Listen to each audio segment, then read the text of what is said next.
Hello and a very good morning to you. My name is Debbie Shaw and you are watching Sewing Street. I hope you're all well and I hope you're all safe. In this hour, we're going to be taking a look at a sewing machine that you haven't seen on Sewing Street just yet, which is the Elna Excellence 720. It's a machine that I've had at home for the last few days and I am smitten. I think I've got a crush on this sewing machine. It's absolutely beautiful. Now then, if you have any questions at all throughout the course of the hour, then go on our Facebook page, which is the Sewing Street Facebook page, not the Sewing Street Fans one, but the Sewing Streets one, because this is a substantial machine and I know that you're going to have lots of questions about it before you actually purchase it.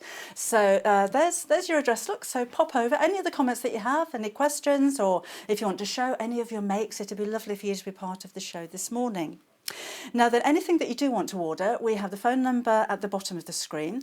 If you go online, that's probably going to be the easiest way, but just to let you know that when you go to sewingstreet.com, you'll be taken to our sister channel, which is Jewellery Maker. So there will be a homepage on that channel, so don't worry, we're piggybacking off their website at the moment until we get our own built. But you can take a look at everything else that we have for you on the show, even things that I'm not necessarily going to go to in the show, you can still place on your order as well.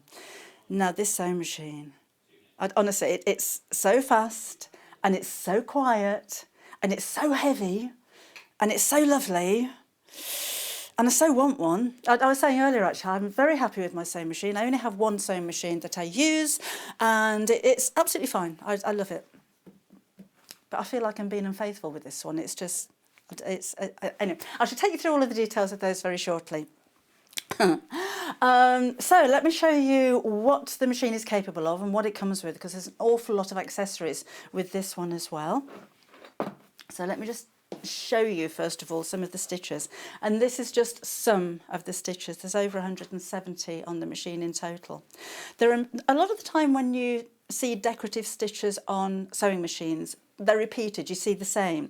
So I have seen cats before and I have seen brickwork before. I haven't seen washing lines with little pegs on them. Isn't that fantastic? And the detail of the stitching is absolutely amazing. It is so fine, it looks like it's been drawn by a fine point pen. I haven't seen these before. This is little rows of mannequins. And I certainly haven't seen words. This is actually a stitch. So you could do your handmade labels, you could do your quilt labels with these. The machine has a memory, so you can join stitches together, or you can isolate stitches like the scissors or the shoe or the needle and thread. So you're just stitching one at a time. I'm going to try and show you as many of these stitches as I possibly can throughout the course of the hour. What you can also do is monograms. So you can join together letters and numbers, and you've got a memory that will store 20 icons there, and you can save those. You can join together different stitches, like I have here. You can mirror image the stitches, so although you've got 170, this kind of makes them even more. And then this is a nice function as well. This is a stretch stitch or an elongation stitch, and it elongates up to 5 times. So this is all the same stitch, but elongated once, twice, 3 to 4 times, so 5 stitches altogether. But the clever thing about this stitch is that it fills in the gaps. So it doesn't just take that scallop shape and stretch it, in which case you'd have a big zigzag. It actually fills in the gaps, so even on the largest size you get a solid line. And finally here, we've got lots of different styles of buttonholes, and you have the ability to create an endless buttonhole as well. You can sew buttons on. You can do an extra long tacking stitch. So I'll show you that later on as well. That's perfect if you're quilting, because you can make those stitches as long as you like, so you don't need to put your bent safety pins in there. That's again just me playing. You can twin needle sew. Now I know Jackie was bought this machine by her husband. She let me know on her Facebook page, on my Facebook page, sorry, and she said, I just can't figure out twin needle sewing at all. So later on in the show, I'll show you how you can do stitches like this and explain why twin needle sewing is really beneficial, particularly if you're sewing with stretch fabric. So that's just an idea, a small selection of the stitches that you're going to be able to create.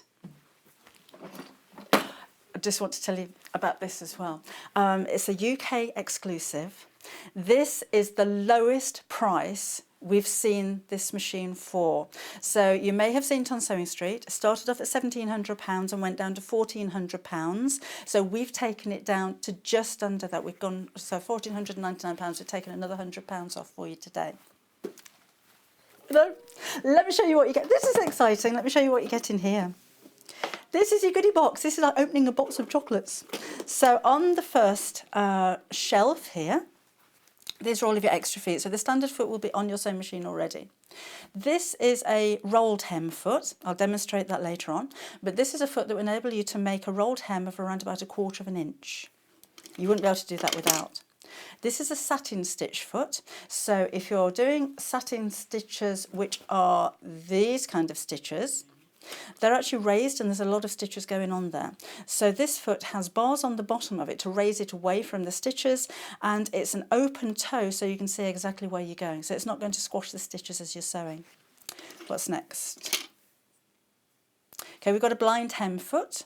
So we can do invisible hemming on curtains and on dressmaking and things like that.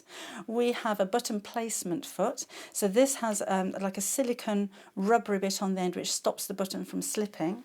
So this sits either side of the button. As you're sewing it on, you choose a zigzag stitch and drop the feed dogs, and you can sew buttons on really securely and very, very quickly. Oh, seen that one already. Oh, this is a nice one. This is an Overedge stitch foot. So it'll give the same kind of look as an overlocker, but it doesn't cut the thread like an overlocker would do. But it has a little guide on the side here to kind of fold in any loose hair or frayed edges, making it nice and neat. And you have the zipper foot. You expect to have a zipper foot with the machine. You have a walking foot or a dual feed foot. This is the one that you're probably going to be using most of all, certainly if you're quilting or sewing through lots of layers of fabric, because this foot helps to feed the fabric through from the top of the layer, if you like, at the bottom. So sometimes if you're doing larger items like curtains and you're sewing through different weights of fabric, so your outer fabric is going to be quite heavy, your lining fabric can be quite slippery, and no matter how accurately you're cutting that fabric, by the time you've sewn all the way down to the bottom, you're wondering why it doesn't quite match. It's because of the slippage between the two different weights of fabric. This foot will help to stop that. And again, if you're sewing through layers of fabric or if you're quilting, the same thing happens. You're feeding through all at the same time. Got spare needles. You have a seam lifter. This is great if you're sewing on buttons and you want to make a shank.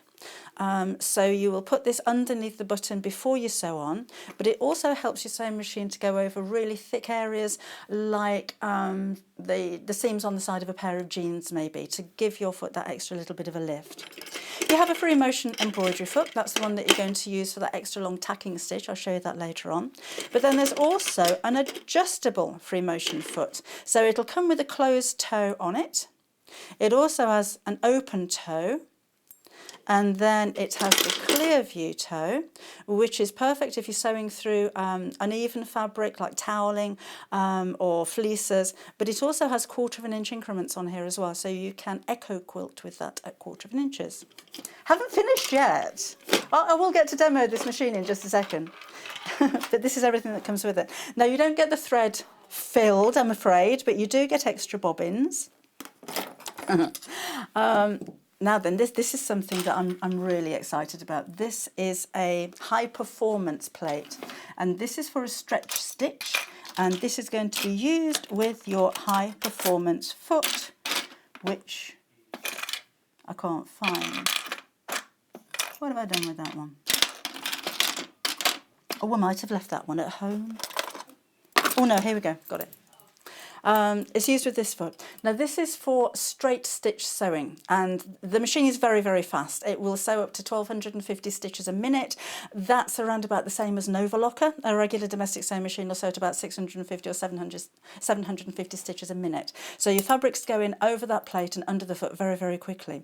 This only has one hole in it for the needle, so don't use any of the decorative stitches on it. But because it does only have one hole, it keeps your stitches from puckering, it feeds the fabric through quicker, and it makes your stitches neater as well. The machine will recognise when this plate goes on, and it will tell you to put the right foot on as well. I'll show you that later on too. You've also got a straight stitch plate that's included, and we've got a buttonhole foot, and this has a glide on the side. So if you're sewing through thick layers of fabric or an even fabric, again, you put your fabric in between the two sections, and that's going to help keep it flat. And then you've got lots of bits and bobs. You've got things like this. So if you're sewing with cone thread, yes, you can do. So you could buy some really large professional cones there as well, and you get the little nets. Right. Oh, that's not everything that you get. I'll get over there in a minute. There is also, that's your stitches. You're getting a nice cover to go with that as well. You've got the dust cover. We have an extension table that's too big to put on the table at the moment, but that's what you're getting included. And there is a knee lifter. And this isn't just any old knee lifter. This is an adjustable knee lifter. Again, I'll show you how that works in just a second. But if you prefer, if you're sitting there and you put this into your sewing machine and you think, I don't want it to start here, I want it to start there, you can actually adjust the top of this so that the angle can be wherever you want it to be. Clever, isn't it? Should we do some sewing? Come and have a tour around this machine. Again, if you've got any questions, come and ask them. You need to go to Facebook page, so I'll just pop that on and see. There we go. So, let me show you the difference between those two. What's the difference between the high performance plate and the straight stitch plate? Let me show you. The high performance plate, you'll need to use the needle slightly over to one side. Not a lot of difference, to be honest, but the high performance plate needs to be used with that high performance foot. The straight stitch plate you can use with a regular standard foot, but again, you're only going to use a straight stitch because there's only the one hole for the needle to go through. So just be aware you'll break your needle on the side. Look at all of these markings. You have these on all of the plates as well. So they're in centimetres and in inches, so you can mark your seam allowances, and particularly if you're turning around corners, you've got the markings on the side there as well. So that's really useful.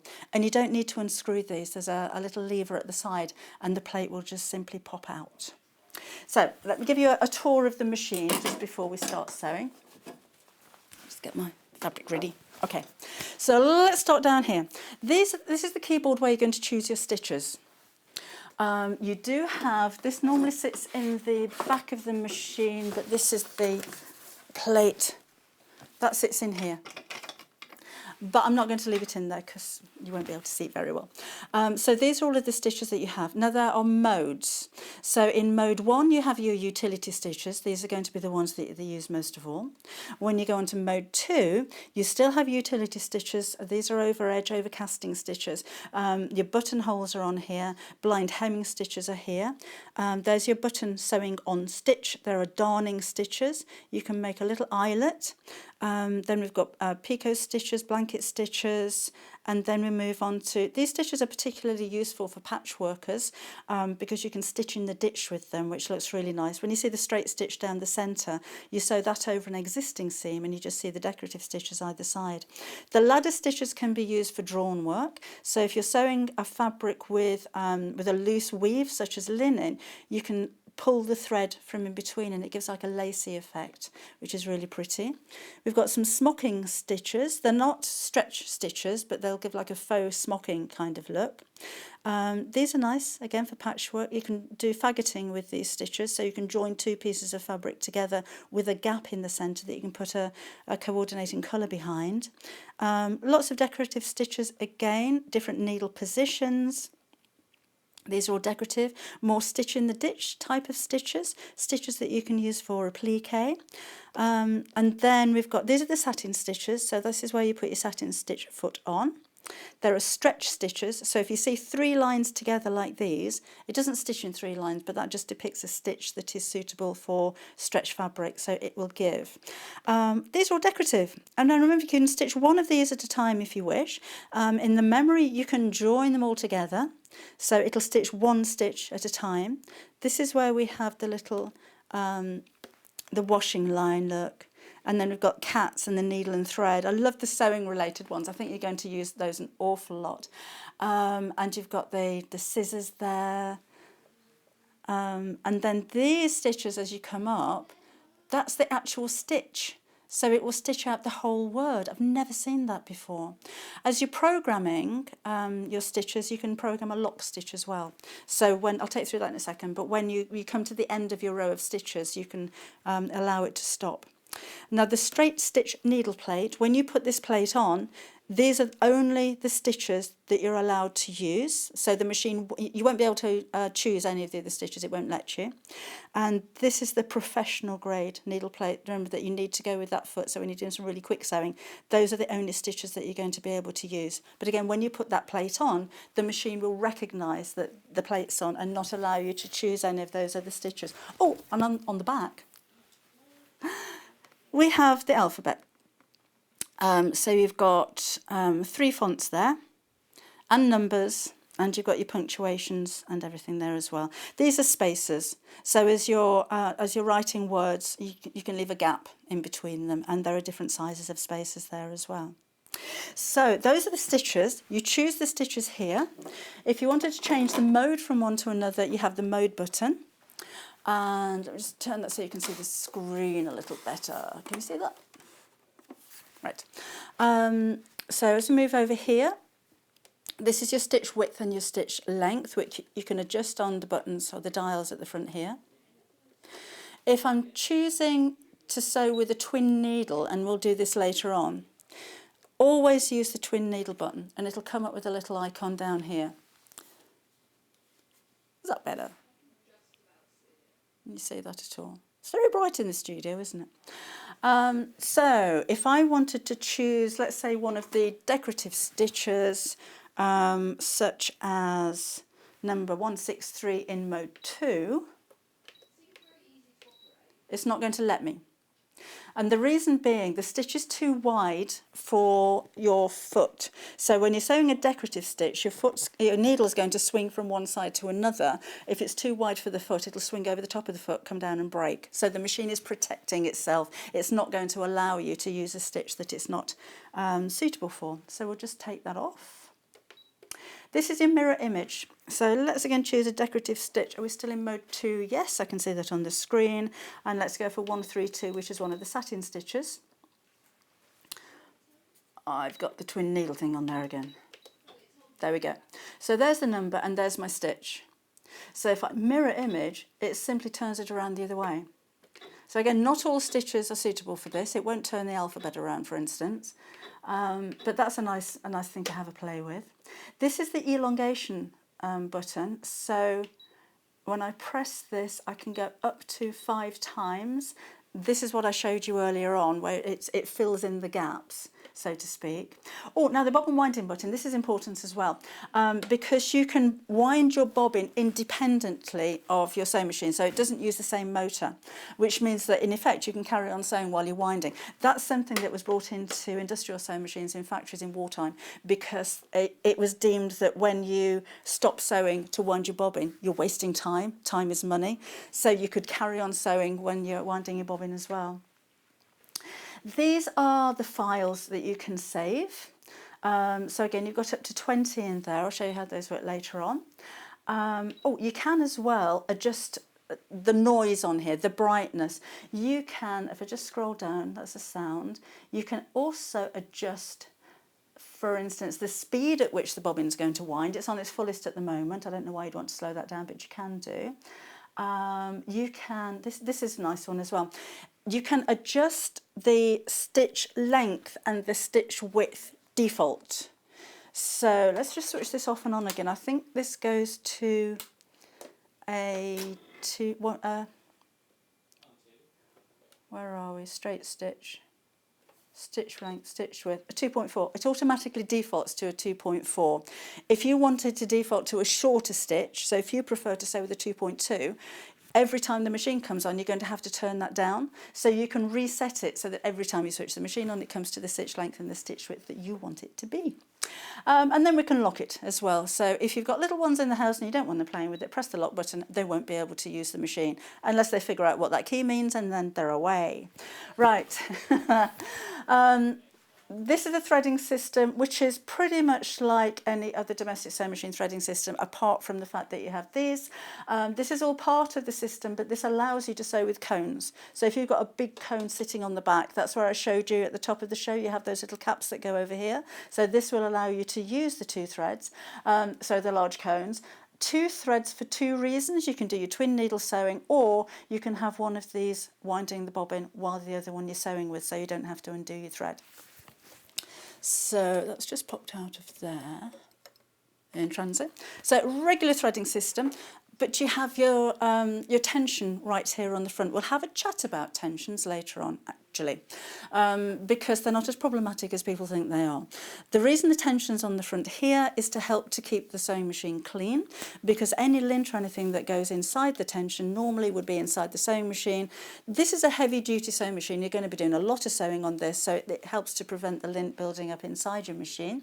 You've got a press the foot pressure dial on the side here as well. So whether you're sewing thicker fabrics or finer fabrics, you can adjust the press of the foot, or the pressure that the foot puts on your fabric. So if you're sewing very thick fabrics, you might want to release that pressure a little bit. Very fine fabrics may need a little bit more pressure.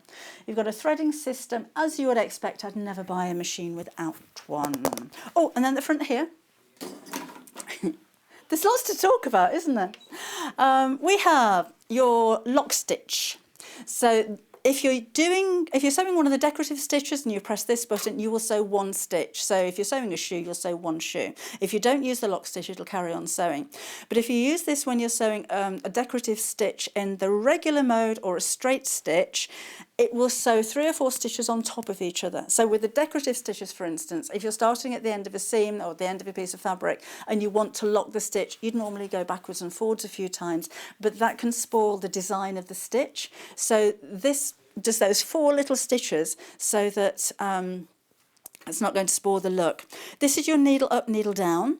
Now this machine, and when you get yours home, will be programmed to always stop sewing with the needle in the down position. And that means that if you're pivoting, or if you're moving fabric underneath the foot, for instance, if you're sewing in a zip, and you get to the bit where the slider is and you don't want your stitches to go wobbly when you go around it, you stop with the needle down, lift the foot up, and then you can manoeuvre your fabric underneath it. But you can program that in the settings to stop up if you prefer. We've got your thread snippers and a reversing button. A start and stop button and a speed control means that you don't need to use the foot pedal. So if your legs don't work, if you're in a wheelchair, if you prefer to sew standing and your foot pedal won't reach the floor, if you prefer to sit on the floor, you'll probably find it easier to use that start-stop button. Or if you're teaching somebody how to sew, you can slow it down. That's your foot pedal. I love the size of this. You're never going to have your foot slip off it, and there is storage inside there to wind the cable around as well. When you get it home, don't think that we've forgot to put the cable in there. It will be wound around inside there to keep it nice and tidy. Or knee lifter, we'll get sewing in a minute. There's just so much to talk about with this machine. Your knee lifter, oh, there we go, goes in the front here. So if I just move that slightly, and then as I'm sitting, I can push this with my knee, and as I'm pushing this, the foot's going up and down. So if I'm quilting, or free motion embroidery, but brilliant, I don't need to take my hands off my work. I can simply lift the foot up and down with my knee. Don't have to use that if you don't want to. If you've got a large quilt, or if you're making curtains or something very big and you need to keep both hands on your work, then this is going to be the way to use it. Next door here, by the way, if you're wondering what this thing that looks like a screw is, if you find for stitches such as a buttonhole maybe, or any of the other stitches, if the 2 sides don't line up perfectly, it happens sometimes. You may have the darning stitch particularly, you'll find that on a lot of sewing machines. It'll sew up and down, up and down, up and down, and across, and then you find that you've got what's that shape called? a parallelogram instead of a rectangle. That screw will even up the stitches. So have a play with that if you need to. You probably won't. You can drop the feed dogs. There's a lever on the side here. And again, just to take that plate off, instead of unscrewing it, there's a button on the side there and it simply pops up. And then click it back in again. Normally, you would switch your machine off before you enter the machine. Just to mention really quickly as well, this is solid. This part's plastic, this is cast. It's a heavy sewing machine. It needs to be a heavy sewing machine because of the speed that it's going to sew. Remember I said this sews up to 1,250 stitches a minute. It's an incredibly fast machine. So if it was a lighter weight machine, it's going to be shaking around all over the table. I can't guarantee your table's not going to be shaking, but honestly, it's a heavy sewing machine. I have problems lifting it, but there again, once it's out, it's never going to go away again, so that's fine. Okay, let us take a look. Have you got any questions or anything yet? If anything that you want to ask, seriously, come along and ask, or go onto the Facebook page and ask. If you want anything demonstrating, if I can't do that in the show, we're going to be back. Oh, actually, I've got sewing surgery again on the 6th of April, Monday the 6th of April. So, and the machine will be on the show as well. So if you do have any questions after this live show, do come on and ask there. I'm just going to put some stabilisers on the back of my fabric just to make it a little bit easier to sew some of the decorative stitches, so that's all I'm doing there. And let's have a play. I do suggest you do this when you get home. Play with it, try some of those stitches, see what happens with it. Put your foot right down and see how fast it's going to go. It's like the sports car equivalent of the sewing machine. So it'll automatically go to a straight stitch. So when I put my foot down, I'm going to go full speed. Look at that go. Oh, no shaking, really sturdy. It just feels. Oh, have you ever driven a really old banger? I used to have a Cortina Mark 1 with a gear stick on the steering rack and everything, and then you get into somebody else's car and it's brand new and everything feels really tight and the brakes are really firm and the gears slipping. That's what it's like with the sewing machine. Everything just feels so quality. It's it's a really professional grade of sewing machine. Okay, decorative stitches. Remember, you can pop this at the back of your machine. I'll do that actually. There's 2 grooves at the back. One goes all the way down, that's for storage. So bring it up and bring it forward and it'll sit in there like that. And then all the stitches right there in front of you. So I'd like to sew the mannequin because it's one of my favourites. So that's stitch number 194, but I'm in mode 2. So go to your mode button, press mode, and then choose stitch 192.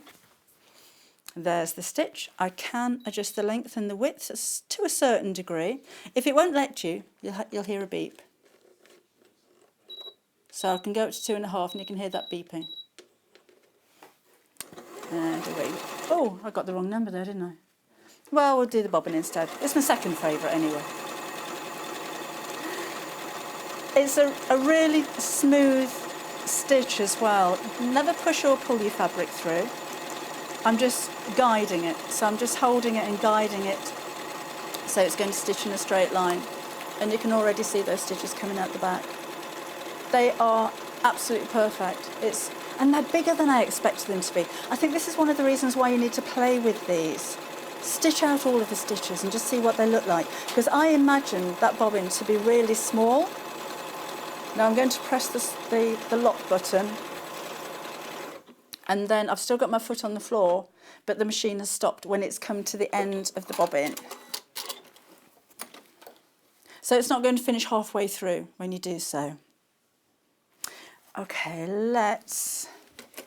Oh, Judith sent a question. Hi. How long is the warranty? This is a 2-year guarantee on this sewing machine. The nice thing about Elna is that they're based in Stockport in Manchester. They're a very nice company. It's the same company as Janome. They're in the same building. A lot of the machines are very, very similar. If you get to 2 years and a day, and the machine's faulty, then I'm afraid it's out of warranty. But if you do have any questions, if you need any part, they're very nice people to actually phone up and have a chat with. They're very approachable. And I think that's really important when you're spending this much money on anything, that you have support there, that you have that peace of mind. Always, always, always go for a sewing machine with a big name, because you'll always have that support. So let's join some of these together. So let's have a look at, I'm going to do a 196 and a 199 and then a 193 and then a 196. So I'm going to go, where am I going? A 192 and then press M for memory. When I've pressed M for memory on the screen here, it's come up with a picture of the bobbin, and then it's moving over to where the next stitch is going to be.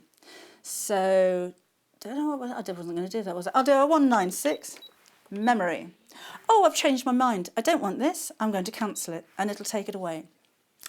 And then let's do a 194, because I wanted that in the first place, and then press M for memory. And then I'm going to stitch the handmade, which is 200, memory.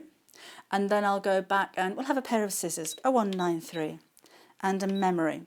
And then I want this to stop at the end of this row. So my lock stitch, I'm not going to press it on the machine. If I press that, it'll only stitch the first stitch and then stop. My lock stitch number is 202, memory. And then we'll see what happens. So now it's getting busy for this machine. I know you're going to be absolutely over the moon with it. I think this is one of those machines that you're never going to need to replace. It's got so many stitches for so many different projects, whether you're bag making, home interiors, certainly if you're quilting. It's got a really wide mouth actually. I might measure that if I can find a tape measure. So it is a good quilting machine. You've got a huge extension table as well. It's incredibly easy to use. And the quality of the stitches is just amazing. So again, my foot is still on the foot pedal. I haven't moved it. So that's still down to the floor. But the machine has stopped because I put that lock stitch in. So all I'm going to do now is to press the scissors and see how that's stitched out. Isn't that amazing? And I'm just going to turn this over to show you the back, because the stitch quality on the back is as good as on the front, and that's a sign of a brilliant sewing machine. Going to have a quick word about tensions. It's one of the questions that I get asked more than anything if I'm doing a demonstration or anything like that. People will say, oh, my thread's all bunching up underneath the needle. I've been trying to adjust the tension, it's not doing anything. Or my stitches are really tight and I've tried to adjust the tension and it doesn't make any difference. 99% of all of your problems with your threads is not to do with tension. It could be to do with tension, but not the tension on your sewing machine. So when you think about it, every single component of the sewing machine where the thread goes through affects the tension. So this is tension, this is tension. If you miss out any of these processes, even right down to the little hook that's on top of the needle, that's a really important one, that's all about the tension. So the first thing you're going to do is to unthread and rethread and make sure you've caught all of those. That can make a difference. Have a look on your bobbin. And this is any sewing machine, not just with this one. Sometimes on bobbins like this, your thread can get caught in the actual bobbin itself, so recheck that that hasn't happened. Always have your thread coming off the bobbin in the direction that it's supposed to. So on this machine it's an upright spool holder, so make sure that the top of the thread is at the top and the bottom is at, well, it's that way around. That can actually make a difference to the way that your thread comes off, and that can make a difference to the tension. Some bobbins, particularly older ones, will have a little nick on the side, and that's where when you finish you just stop the thread from coming undone. That can sometimes catch, that can affect the tension. These sticky labels on the top, if you just pop those straight onto the spool holder without taking out the sticky bit, that can restrict the thread as it's coming through as well. That can affect the tension. So these are all tension related, but it's not the tension on the front of your sewing machine. Your thread might be too thick for the needle, or too fine for the needle. So if you're using a buttonhole thread or a top stitch thread with a regular needle, the hole's going to be too small, it'll stop the flow of the thread coming through and it'll affect the tension, but it's not the tension. So check all of these things before you do it. And needles, when you look at them really closely, have a groove down the back of them, which is where the thread is fed into the needle before it goes through the eye of the needle. And that means that when the needle goes into your fabric, it goes in at the same time as the thread, not alongside the thread, so you don't get a wider hole. If your thread is the wrong thread for the needle, or your needle is the wrong one for the thread, then that can affect the tension as well. So I hope that's helped a little bit to explain it, but that's any sewing machine, that's not just this one. Now I mentioned the large throat space here. In millimetres, this is 255 millimetres, which will be just over 10 inches by 120, which is about 5 inches that way. So this is a nice big area that you've got there as well. And remember, you've got your extension table. I'll show you that as well if you just joined us, which is huge, which is too big for our table. And that simply sits on the side like that. It's huge. Let's take that up. There we go. Now this, it doesn't have a free arm function on this machine, because it's cast, because it's absolutely solid. I've got a Janome 660, which is kind of the predecessor of this model. I don't have a free arm on my sewing machine, so if I'm making things like bags, I'll tend to sew from the inside of the bag, so I loop things around this way instead of wrapping around that way. So it hasn't inhibited my sewing at all. Okay, I'm gonna have a play with my feet. Now then, let's have a look at, let's do the rolled hem foot first of all. Now, do remember, if you'd like to order, we do have a very low price point. I know you're looking at this price thinking, ooh. Have a look around. You won't find this machine, but you may find a similar kind of standard. In fact, do the opposite. Don't look for this machine. Look for a machine of this price point and see what you get. You get so much, and this is going to be something that's going to be your workhorse. You can.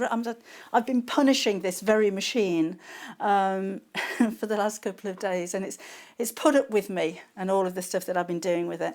If you're sewing heavy fabrics, if you like to sew jeans, if you're sewing denim, if you're sewing through leathers, use a leather needle, of course. If you're bag making, if you've got big projects, if you're quilting, if you're just starting sewing. I don't know. I did have a question on my Facebook page saying, "Is it suitable for a beginner?"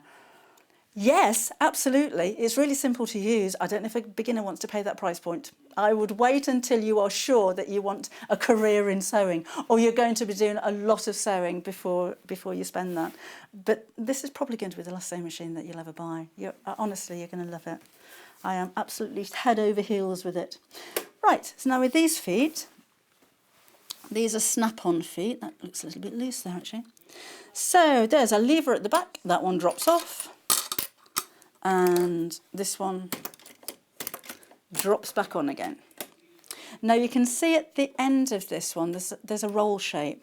This is what's going to help the fabric to create that very, very fine seam. So if you're sewing lightweight fabric, chiffon fabric, silks, if you don't want to see the hem, but your fabric needs hemming, this is the kind of stitch that they use on veils or underwear and that kind of thing. So I would suggest, I'm going to turn this a little bit so hopefully you'll be able to see it because I need to see what I'm doing. I'm going to go back to the straight stitch, so straight back to mode 1, and the first stitch it'll come to is a straight stitch. And then put your fabric at the end. I'm just going to put the needle down, and you're just going to tease the edge of the fabric into that roll. Okay, so I'd always start with a little bit extra fabric. And then as you start to sew, the roll is folding that fabric over twice. It's taking into account the frayed edge as well. So again, you can give that a bit of a push to make sure it's going in. Doesn't need to be very much.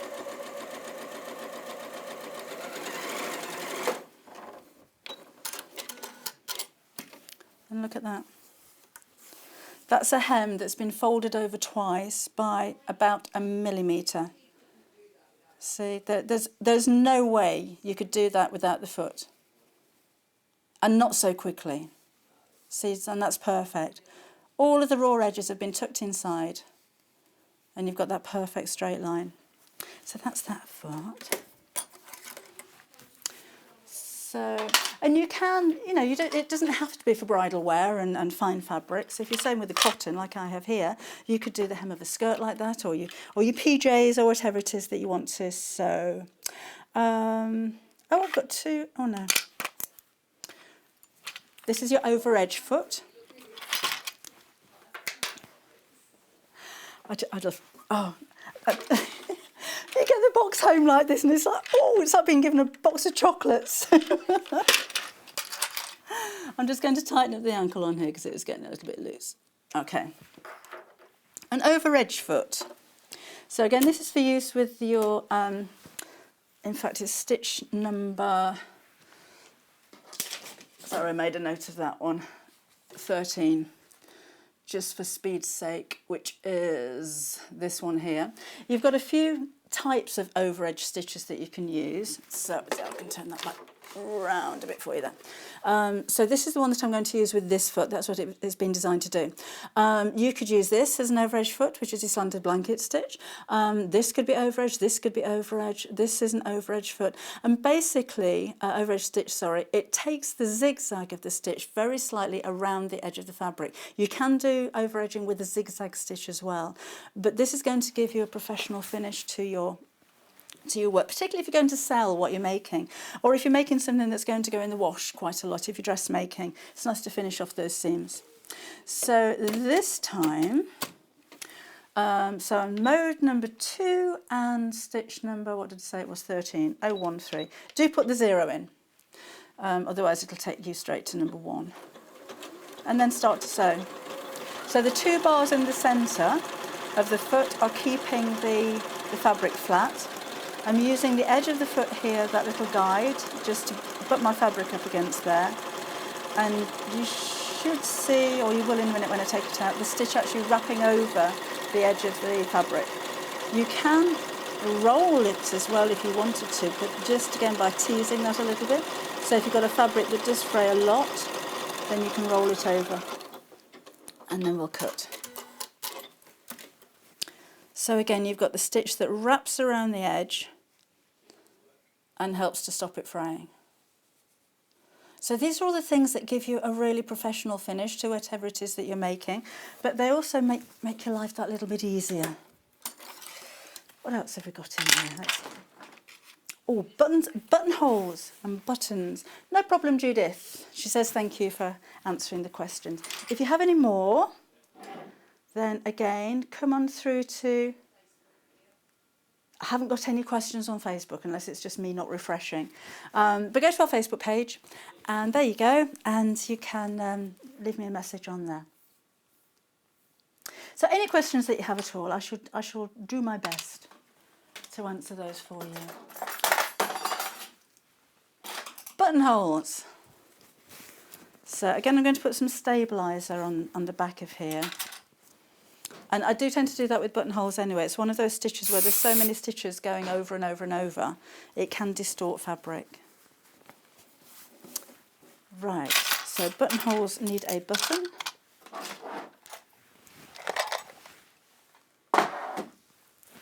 So I'll take the one off here.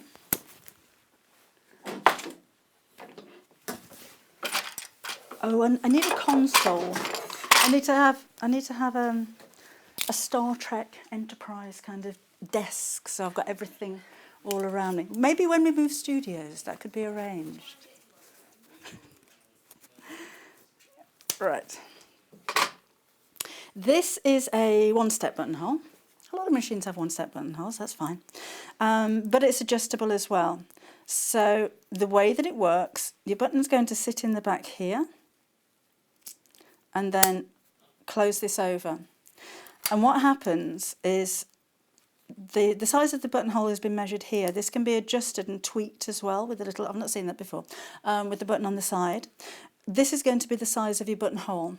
So the gap between here is slightly larger than the size of the button, so you can actually get the button in there. I'm not going to use the plate on this one, but if you do have thick fabrics, this plate slips in the side here, and it helps your fabric to glide underneath there. So if you're putting buttonholes on coats or lots of layers, or you're making some tweed cushion covers or something, that's the way that that's going to work. You can do corded buttonholes with this as well, to make them really strong. So again, it's another snap-on foot, so this simply drops down here, like so. And then I'm just going to take the top thread and pull it out a little bit and thread it through underneath the foot, just to keep it out of the way. In fact, if I do that and then do that, it's down there anyway. Okay. Now, what I like to do with buttonholes as well, this is one of the questions I had in the last sewing surgery I didn't have time to do. If I'm sewing a lot of buttons, so whether that's on a blouse or I'm sewing buttonholes on a cushion cover, I will sew a buttonhole onto a spare piece of fabric. This is just the way that I do it, and cut it out so I can place exactly where that buttonhole is going to be, and I know the size that it's going to be and the position that it needs to be in. Also take note of where your machine starts sewing the buttonhole, so if you're measuring, your buttonhole markings are going to be like an eye shape with a line at the top and a line at the bottom. You'll be able to line up exactly with the bottom of your buttonhole. But for this demonstration, we're just going to start here. So let's just choose a basic buttonhole which is in mode 2, which I'm still in mode 2 here, and I'm going to go for 0, 2, 3. And I can see the buttonhole come up at the side here. Always stitch one out before you stitch one onto your project, because you can actually adjust the width and the distance apart of the stitches. So you may want to tweak that a little bit. So, the other thing that I need to do is to pull down the bar at the side here. So this will actually measure, if I take that up, the buttonhole. So remember I said where the gap was, that's the size of the buttonhole. As the machine's sewing, that's a sensor. So when it gets to the end, it'll touch that sensor, turn around and come back in the opposite direction. So let's put that down and put my foot down. And away we go.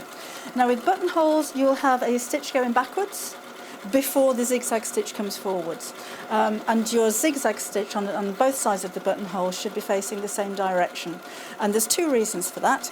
The stitch down the centre is strengthening the buttonhole, and the zigzags coming both in the same direction mean that if you have a fabric with a pile on it, the pile is flattened in the same direction.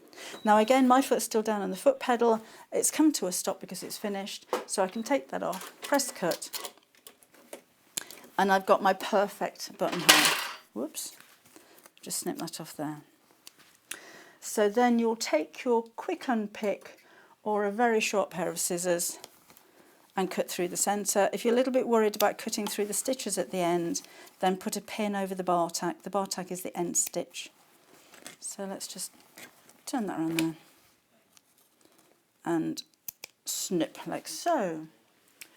Right, the next thing we're going to do is to sew the button on.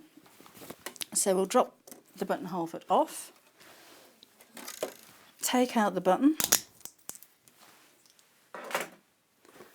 So we'll sew this on next door. Now the button placement foot isn't a simple snap-on like you've probably seen these before. It's actually going to hook around the back of the foot with the first bar. Oh, can you see what I'm doing there? There's a bar at the back here, and there's a little groove at the back of the foot here. So this is going to go at the back of the foot, and then this one snaps on as usual. So I don't think I'll be able to do that so that you can see. So let me just do that and do that, and it's on there. Sarah's messaged in. Hi, Sarah. Oh, she was going to ask for buttonholes. I've read your mind. Read your mind. I knew you were going to message in. Thank you. Right, so did you know, I love a bit of nonsense, buttonholes are normally the same distance apart on standard buttons, not special ones, but standard buttons, whether it's 2-hole or 4-hole, or whether it's a huge button or a tiny one, normally the same distance. And there you go. So let's sit this underneath that rubbery bit. So I've got the 2 holes right in the centre. Then I'm going to choose my button sewing on stitch, which is 032. Don't know what it's really called. And it's asking me to drop the feed dogs. So I've dropped them, and there's a little icon right in the corner to say they're gone. So that's up, that's down. And then turn the hand wheel towards you just to make sure that you're not going to hit the button, because at the moment I'm hitting the button. So I can now manoeuvre it. So I've got the needle right, this is worth it, bear with me. Push it back a little bit. Okay, and then to the other side, I need to move that across. So I'm going to move the stitch width so that the needle comes across. I'm going down and up again with that, just to reset it. That's it. So, and not only is this so much easier than sewing by hand, particularly when you've got thick fabrics to sew through, and again, stopping all by itself. There you go. So that's going to be so much easier than sewing by hand, as I said, particularly on thick fabrics, but it's so much quicker and it's so much more secure as well. It may be worth having a look. Sometimes when you buy new clothing, shirts and blouses in particular, the buttons can be really, cardigans, dreadful. Buttons can actually be loose when you buy them. So let's see how quick that is. You could actually go over the top of the buttons in your wardrobe. There you go. And just secure them all. I think it's quite a nice idea. I'm going to be doing some YouTube videos as well for those of us that aren't leaving the home very much, to have a look through your wardrobe and do all of that mending that needs doing. So you know the holes in your pockets that you keep putting off, and the hems on your trousers, and the lining on your skirt where you've caught the heel in there or you've ripped it. I think those are the jobs that we should be addressing. And even going through your wardrobe, if you're new to sewing, it's full of fabric. And probably half of it you're not going to wear, so chop it up and do something else with it. You know, those curtains that have always been dragging on the floor and they're a bit too long, maybe you should take those up. So, or if your curtains are too short, then maybe you could cut the bottom off, put another piece of fabric in there so you've got a nice border. So not just sew it onto the bottom, but sew it in the fabric, so it gives so it looks as though it's deliberate, not like you've just added a bit to it. Right, twin needle sewing. So these are the needles that come with your machine, and a twin needle is literally that. So there are two needles but one shank. So this is just the same as a regular needle. It has a flat back to it like domestic sewing machine needles do, but you just happen to have two needles. Now these are quite close together. You can buy up to, I think it's up to 6.5 millimetres apart, so you can get some quite wide ones. Do test the stitches first though, because this machine has been set up to read this size of twin needles. So a wider one may swing and hit the foot, as I was explaining earlier on. If you're sewing stretch fabric, use a twin needle. Let me just show you the back of the fabric that I sewed before.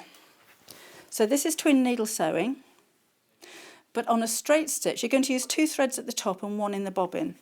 But on the straight stitch, the bobbin thread zigzags from one side to another, and that gives it stretch.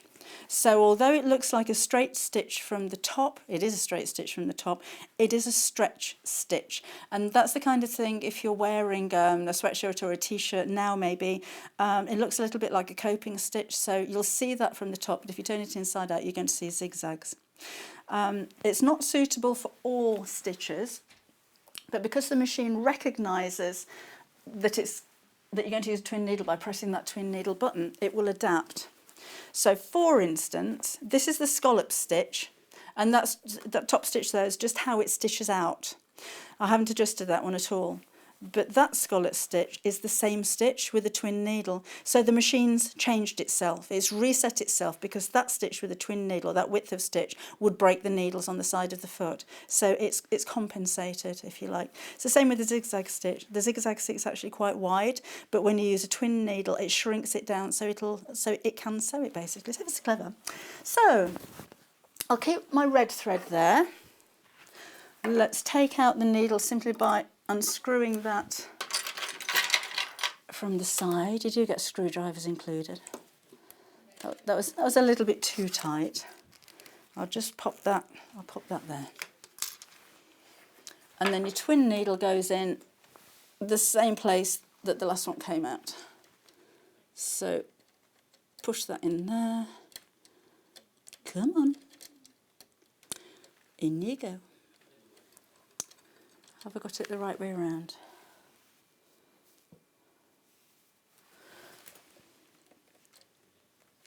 There we go.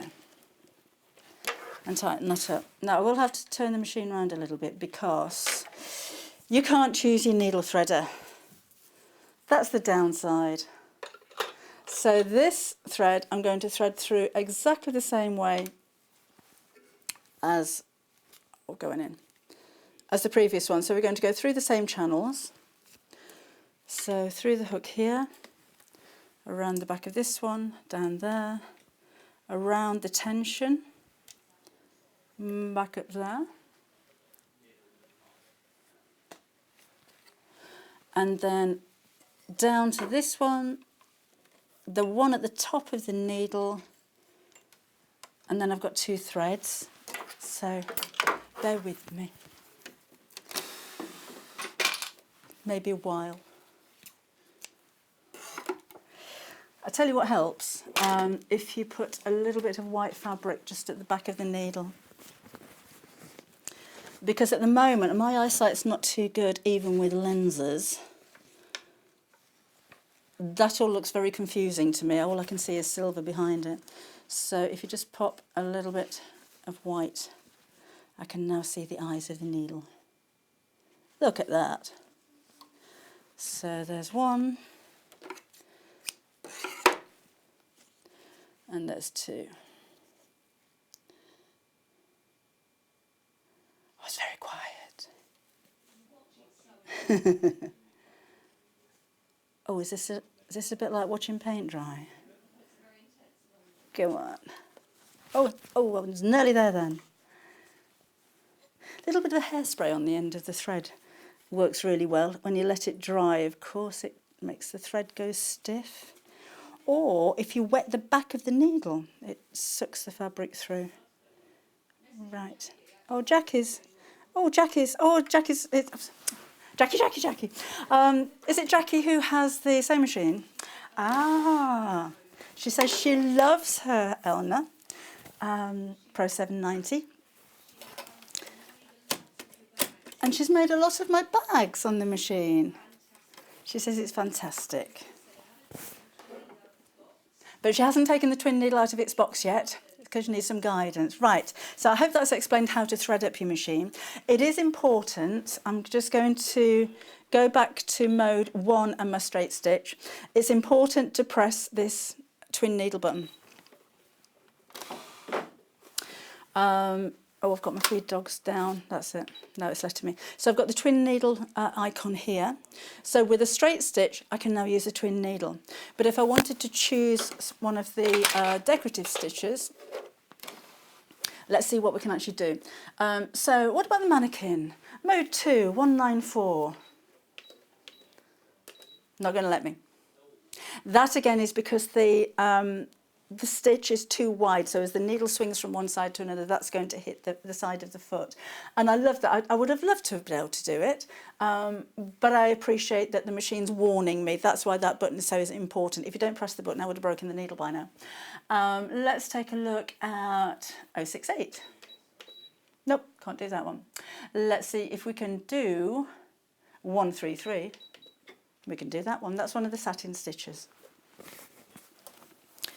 So this goes under there, just hold the threads at the back, and away we go. So don't worry about your threads getting twisted, they'll untwist when it comes through the needle. But I love this shadowed kind of effect that you have when you're using 2 different colours.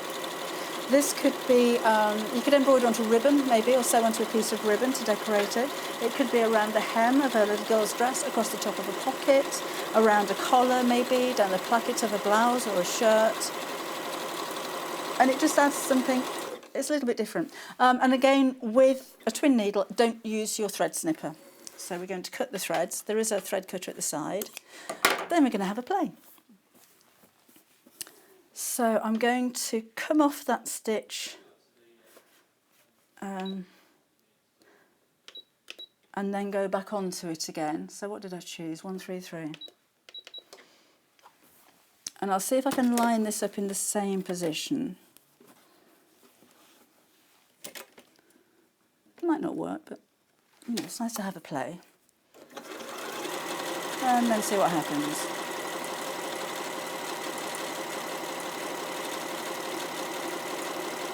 No, it kind of works. So you could do these really close together so it looks like an even wider stitch. So although the stitches with the twin needle are quite narrow, you can make them look wider just by sewing them together. You could do the scallop stitch in the same way. And again, remember not to use your thread cutter. It's quite nice, isn't it? So nice to have a play with them, have a play with those stitches. So for stretch fabric, you'll need to invest in a twin ballpoint or stretch needle. For regular fabrics, then you can use this one. And I'm saying to invest in a ballpoint or a stretch needle because they don't have very sharp points to them like universal needles do. Because a stretch fabric or a jersey fabric is knitted, there's a chance that when you're using a regular, a sharp sewing machine needle, you can cut through the threads and it'll ladder. So a ballpoint needle has a slightly rounded tip, so as it goes through the fabric, it parts it instead of cutting through it. Oh, it's like a school lesson, isn't it, today? So I'm just putting the standard or the universal needle back in there again. Oh, come on. See, when you're at home and it takes you 30 seconds to put a new needle in, that seems quite quickly. But when you're on TV, 30 seconds, it's a lifetime. Okay, in you go. Now I'm going to show you the long tacking stitch as well, because not all sewing machines have this. So if you are, again, making larger items, I'm taking the ankle off now. So that's the screw at the side. So it always makes me smile, you know, you've got your, just set that off. That's your foot, that's your ankle. That should be your leg, surely. It should be your leg. It's not, it's a take-up lever. Doesn't make sense.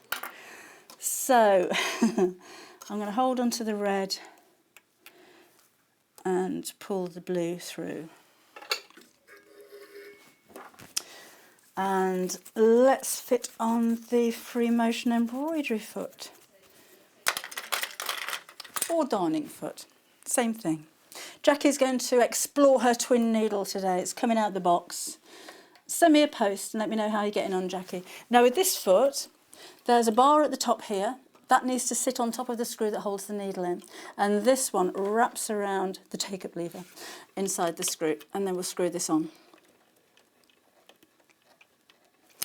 Yeah, so if you're quilting, you know when you get to the part where you need to baste all the layers together and you've got a million safety pins all over the place and that's fine, but then you've got to take them all out again when you're sewing. And if you're hand tacking, that's fine, you know, you can sit there and relax and hand tack, and then you've got to take all the stitches out again afterwards, so it can be quite time consuming. Oh, do you want to see the needle threader while I'm here? Okay, so I've gone, make sure you threw the hook at the top here, and it does actually kind of clip into place. Then you're just going to take your thread into the needle threader, which is here, and pull it so it stays there, and then around the side of the machine to the thread cutter, and then depress the threader. That puts a tiny little hook through the eye of the needle, which grabs hold of the thread, and it forms a loop at the back of the needle here. So then when you pull that thread through, you have your needle threaded. I would never buy a machine without a needle threader these days.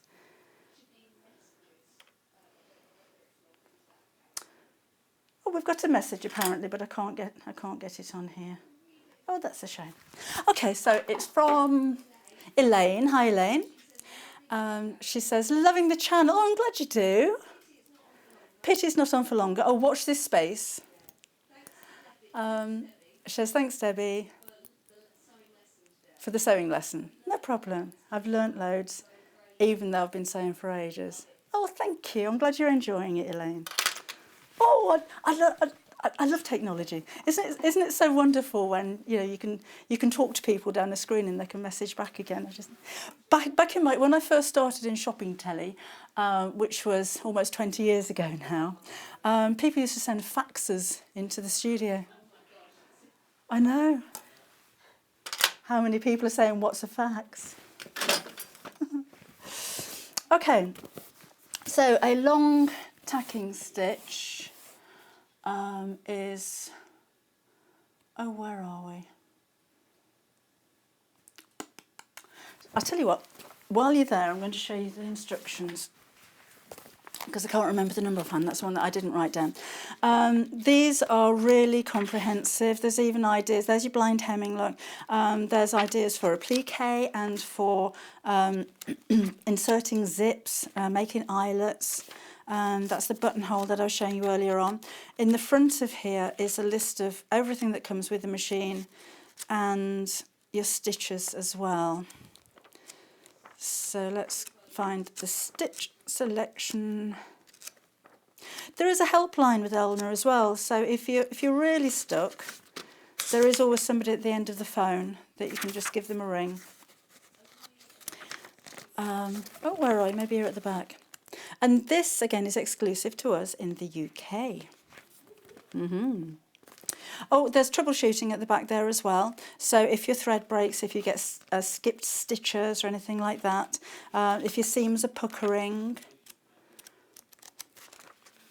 how to use the adjustable darning foot, overedge stitching, there's a little bit on applique. And it's really easy to understand. It's not the kind of thing that's just absolutely full of jargon. I really should have written down the number of this stitch, shouldn't I? I'm just filling time making out I'm showing you the manual when really I'm just trying to find which stitch number it is. Right, where is the... I'll tell you what, if I have a look in the index, that would be a better thing to do, wouldn't it? Free motion, satin, elongation ratio. Oh, those are all the decorative. Tacking 69, there we go.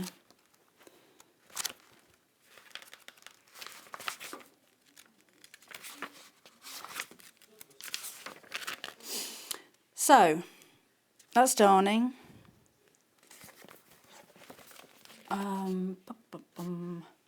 That's darning. That's darning. That's a bar tack. Right, okay, we're gonna guess. So, it will be one of these straight stitches, and I'm kind of thinking it's number 86. So we'll need mode 2, which are in 086, and then let's try feed dogs down, single needle, foot down, and it'll do one stitch. So it's not that one.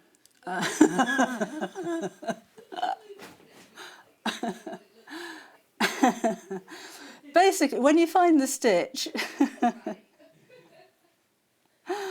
I'm going to go on to 1. I'm going to show you the stitch. I tell you, we will be having a break in between these 2 live shows. So in between those 2 live shows, when everybody's running around and changing things, I'm going to be finding this stitch. This is it. So you can do 1 stitch there, 1 stitch there, and you move your fabric underneath there, so you drop your feed dogs and you do 1 stitch there and 1 stitch there.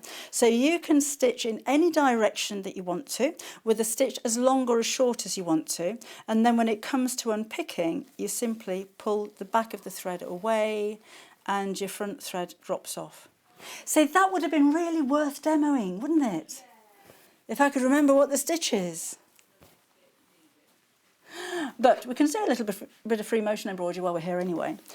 So let's go on to a straight stitch, which is number 1, which is 001. There we go. And feed dogs are down. So when you're doing free motion embroidery, remember you've got the universal free motion embroidery foot on here as well, so you've got 2 choices as to how you work. The feed dogs are gone, so it's not going to feed the fabric through. You're going to feed the fabric through underneath the needle. With the closed toe foot, so you can go backwards and forwards. If you're going to change the adjustable one for the open toe foot, then Elna recommend that you only go backwards, because if you push this forwards, it can catch on your fabric and make it lumpy. And then you've got this foot, which goes again with the adjustable one, and with this one, you've got a 1/4 inch marking on there, so you can do echo quilting, or if you've got a very thick or uneven fabrics, this can help to flatten it as you're sewing as well. So that's a really useful little foot, particularly if you're quilting. So onto a straight stitch, and we're going to just move this around. The machine is warning me that the feed dogs are down. That's okay, I wanted them to be down. And then you simply move the fabric underneath the machine. So the idea is that you keep a constant speed, because if I suddenly start moving my fabric really quickly, I'm going to have longer stitches, and if I start moving the fabric slowly, the stitches are going to be shorter. So you don't need to regulate the stitch length because you're in control of that, but just keep moving. This is another reason I love the speed of this machine. A lot of time when you're doing stippling on a quilt maybe, it can seem to take an age because your machine seems to slow down. But this is a really quick machine. You can get quite carried away with that, can't you? And that's what you have. But you can also use a zigzag stitch, which is particularly nice if you're monogramming. So let's go to stitch number 5. And this is a quick selection stitches, which are right in front of you as well. And put the foot down. Oh, it's telling me the feed dogs are down again. And this time I can move the fabric backwards and forwards, and it gives a nice bold line. So although you've got the alphabet on the machine, if it's not big enough for you, you can use a zigzag stitch. Maybe write it first so that you know that it's going to be straight. And then just move around like that. There you go. Oh, Sarah says, is it stitch number 8 for basting? No, that's a zigzag stitch, I'm afraid. Sorry, Sarah. I'm still going to try this. We're nearly out of time, aren't we? Okay, we should be back shortly. We've got books, we've got fabric, and we've got bags. And I'm determined to find this stitch. This machine is UK exclusive to us here at Sewing Street at the moment. So I'm suggesting you like to shop around, particularly when you have a price point like this. You like to have a shop around.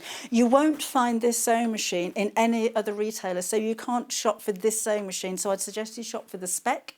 Remember, you've got over 170 stitches. You've got all of the features that I just showed you, a huge box full of accessories, the extension table, the 2-year warranty, an amazing name and support and peace of mind of ordering from Elna. I'm suggesting that you search for the price point. So sewing machines at around about £1,400 and see what you come up with. Because I think you're going to find that this is a lot more advanced than some of the other machines on the market. Remember, this is cast. The top bit's plastic. This is absolutely rock solid. It's such a reliable machine. It's so quiet. It's so smooth. I've had it at home for about a week and I have a crush on this sewing machine. I just think it is beautiful. So we only have a limited number of machines available. So if you are in the market, if you're upgrading, if you're maybe going into sewing professionally, if you intend, maybe you're stuck at home all day and you think, you know, I could start making things to sell when this is all over with. So if you're starting up a cottage industry, you've got such a reliable performance professional sewing machine. So again, if you'd like to order, you can order after the end of the show if you like. If you want to go and do a bit of searching and have a look at prices and specs and things like that, do feel free. You can order at any time we actually have the stock. Ask somebody else's opinion maybe. If you've not heard of Elna or used Elna before, have a look at websites and see what the reviews are for this type of sewing machine. And I think you're going to be absolutely over the moon. So take a look on YouTube. There are actually some demonstrations and reviews on YouTube. I have had a look at those myself, and that seems to be going down very well. They're American, so exclusive in the UK, but you can have a look at some of the demos on the American sites. You can order on 0800 001 4433, or you can order on sewingstreet.com. And on top of all of that, you're only going to pay £3.99 postage, even for something of this kind of weight. So I've been known to have your company in this hour. We're going to get reset and do a little bit of flicking through books and bringing you some amazing fabrics. So I shall see you again in about 2 or 3 minutes. Bye-bye.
Welcome back to Sewing Street. If you've just joined us, my name's Debbie. And this hour we're going to be showing you a whole range of some fabrics. Some you may have seen before and some are brand new. And lots of books with ideas and inspiration. So if you're if you're losing your sewing mojo somewhat, then we've got lots of ideas for you. So let's move those out of the way. And we're going to take a look at I love panels. I just think that's such a clever idea and a very affordable way to buy fabric knowing that everything's going to match. So here we are looking at fabric strips. We are very limited in these. So altogether you have 16 strips of fabric. And the colours are gorgeous, they're soft, you've got teals and deep pinks, and it's all paisley kind of inspired. So you've got some really classic designs on there. It's huge. I can't even show you all of this. It's right, I'm right on my tiptoes and it's right down there. If I just put this over the table, you get a bit more of an idea. So I think these are very soft colours. I think they're very springtime. So maybe you're thinking about redecorating the bedroom or adding some new soft furnishings, making cushion covers. What about the conservatory? Going to be spending a lot of time in there and the sun's belting down. Well, it is here in Redditch. Hopefully it is with you as well. So if you're thinking about refreshing and uplifting and redecorating, then how about going for something like this? Now the strips measure 2.5 inches in width, so the same kind of standard width as a jelly roll or a fabric strip, and they're 55 inches long, so in fact they're longer than a standard jelly roll strip. They tend to be 44 inches, so you've got another 11 inches on the end of there. So you can cut those into strips and use those for patchwork. If you're a patchworker or a quilter, you could make binding out of these. It's obviously not bias, but you can make binding. But I've got some ideas for you that doesn't even include cutting them up if you didn't want to. Use rotary cutter, ruler and mat if you're cutting those, just to make sure they're straight. Now I know this is a different pattern, but this was an idea I had for a bolster cushion. So I pressed along the white bit, so along this section here, and then I sewed it to make a pin tuck. So it adds a little bit of texture and it just makes it a little bit more unusual. And because you have got the white in between each one of the strips, it makes a nice border along there. But another alternative, if you didn't want to make the pin tucks, would be to sew these together from the back. So you can just about make out where the white section is. So just pinch that along the seam and sew. So then it'll look like you've joined your strips together and you don't even have to cut them out. Now you can sew right on that white line if you like, but unless you're incorporating this with other fabrics or using stencils and things like that, I don't think it matters if you're patchworking if your seam allowance is a little bit bigger, so your strips are slightly smaller than your 2 inches, 2.5 inches. So you could, in effect, sew all of those white bits and then cut them into your triangles, hexagons or diamonds or whatever it is that you're making. 100% cotton, British made, British printed, British designed. Very limited stock now, so probably won't be seeing that one again. We do have 2 alternatives for you. And these are fat quarters. That's the extension table. I'm wearing it around my ankles. Did you, when you were little, did you have, I can't remember what they were called, we used to have a ball on the end of a piece of string and you'd wrap one end around your ankle and then you kind of skip it. I am doing that with the extension table right now. That's what's happening here. 4 fat quarters. These are slightly larger than normal. If you want to order, it's EKW72. Normally with a fat quarter, you're looking at 18 inches by 22. These are 27.5 by 19.5. So you've got huge fat quarters. In coordinating prints and colours to the fabric strips that you've just seen, so if you wanted to go for both of those, you know the patterns are going to match. The designs aren't too big on these that you can cut into them or cut down on them, but these remind me of Zentangle. You know, when you're kind of colouring in with lines. You could free motion embroider over the top of them, which would be really nice. But small enough that if you're doing English paper piecing, or you're using smaller applique pieces, that you're not going to lose the design when you cut into them. You can colour as well. If you have fabric paints, you could actually colour those in. Or alcohol ink pens will work very well, but they will bleed a little bit, so you need to get the iron on them as soon as possible to set them, and then that's permanent. So you could be doing a bit of colouring in while you're off work, maybe. So that's your first fat quarter set. This is the second one. So same colours again, but different designs.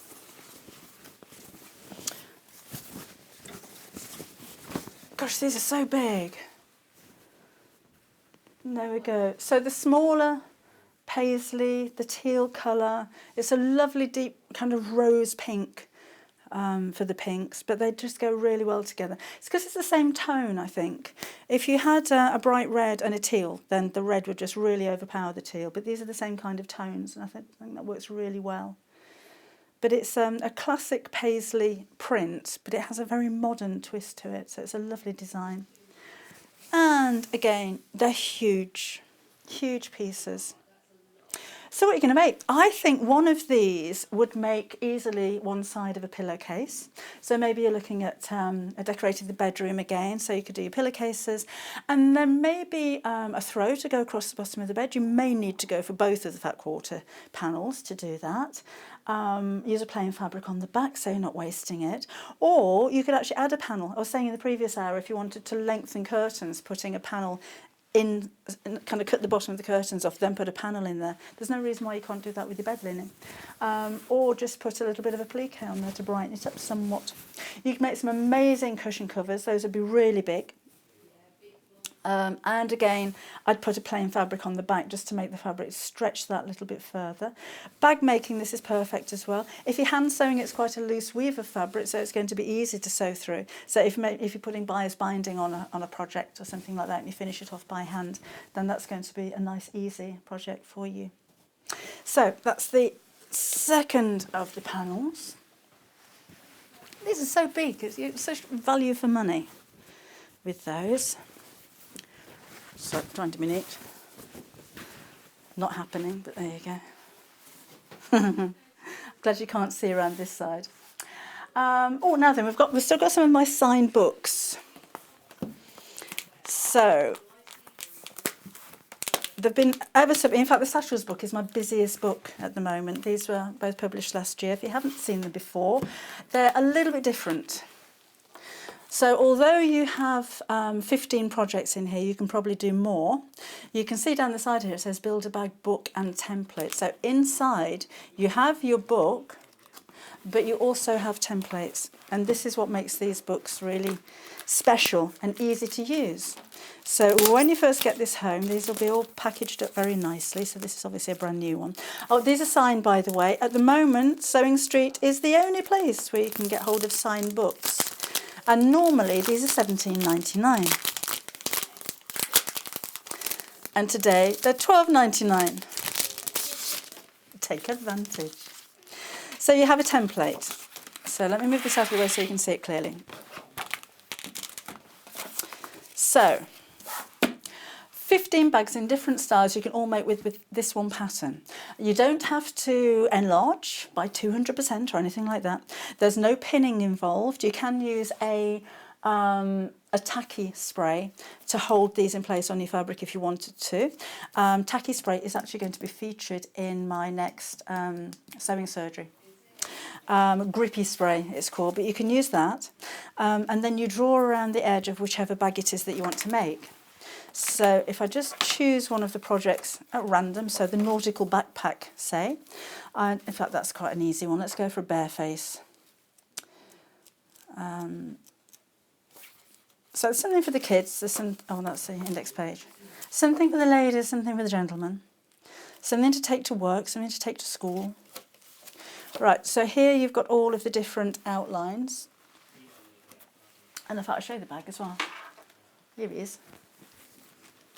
So it's a nice size as well. You can add extra pockets if you want to. I show you in the books how to put pockets in. I don't put pockets in every one of the satchels. That is a pocket there. There it is. Because I think that's just wasting pages. So I'll show you how to make pockets, then you can add them to the bags as you will. I just added a teddy bear on that. My grandma knitted that. So I've had that for, oh gosh, 55 years, more than that maybe. Oh, and he's never had a wash. I've got a little panda one at home as well. Oh, that's by the by. So to make said bag, I need this outline here. I also need a bag base. That's the flap. We've got the sides, the pocket at the front. This is the face. So when I go to my template, I can show you how that works out here. So there's the nose, and there's the eyes, and that's the middle of the eye. And then that's the ear. It could be a paw, so that's that bit there. And then the larger pocket is this size here, and that's on fold, so that's going to make that. And then we've got the base, which you put on fold, so that goes across the bottom here, and again it's on fold, so you've got both halves there.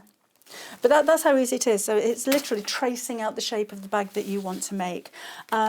The technology that went into these, honestly, it took probably about a year of testing all of the different plastics to use. The first one that came back for testing was absolutely perfectly clear, which was, I mean, it looked amazing. I thought, oh, that's really nice, and the lettering still stands out so much. And when we put it on the fabric, you couldn't see it, because it was completely clear. So that went back again, and then the opaque one came through. My previous books, the occasions bag and the tote bags, occasions bags is on the show at 10 o'clock tomorrow, had two templates. So we managed to find a factory that can actually hinge this, so you've got one large one, which means that twice the size of this, you imagine this on fold is going to be the biggest bag that you can make. So yeah, there's a lot of technology and a lot of design and a lot of time gone into these. But there's lots of different styles of bags. I'll show you really quickly an adjustable one. So the same template, completely different bag. And this one is either a backpack that goes over your back, or it's a bag. And when you open it up, it doesn't open all the way because it kind of does that. But then when you lift it up, it closes itself, and it's very slim. So that could be a work bag maybe, or a laptop bag. The drawstring bag is from the same backpack. So it is a backpack, but again, it's a very different look. That could be a PE bag or a ballet bag or something like that. So lots of different styles for you anyway. So that's backpacks. I'm glad you can't see behind here. Satchels. It's the same idea. And again, this is my most popular book. Out of 21, this one is an absolute bestseller. So you've got the same idea. So there's the one template in there. I shan't get it out and show you.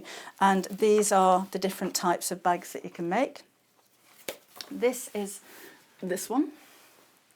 So although not technically a satchel, I just wanted to show how adaptable the patterns actually are. This one fastens over with a drawstring, and that does actually go all the way around the bag. But the same pattern that made that made this.